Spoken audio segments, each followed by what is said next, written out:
স- সমাজ ব্যবস্থা অধঃপতনের দিকে অগ্রসর হচ্ছে। বর্তমান সমাজে সত্য কথা বলতে গেলে প্রতি পদে পদে বিপদ। তাই বলছি, বর্তমানে সত্যবাবু মারা গেছে, অর্থাৎ সত্য কথা বললেই বিপদ। 2 নম্বর, বিবেক বাবুর গায়ে চড়, অর্থাৎ বিবেককেও ধামাচাপা দিয়ে রাখতে হচ্ছে। নীতিবাবু দেশ ছেড়েছে।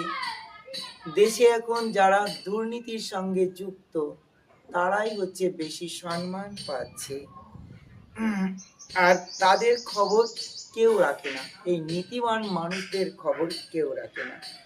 4 নম্বর, শান্তিবাবু অশান্তিতে আছে। যে সমস্ত মানুষেরা পৃথিবীতে শান্তি চায় তারাই এখন অশান্তিতে। জুলম বাবুর বেজায় জোর। যারা জোর জুলুম করে খাচ্ছে তারাই আজকের পৃথিবীতে সবচাইতে লাভবান হচ্ছে। 6 নম্বর, উচিত বাবুর কানে তালা, তা তার হবে না তো খোলা, অর্থাৎ উচিত বাবু কানে তালা দিয়ে আছে। উচিত কথা এখন বলতে গেলেই বিপদের সম্ভাবনা থাকে, তাই মানুষ এখন উচিত কথা বলতেও ভুলে গেছে। ধন্যবাদ।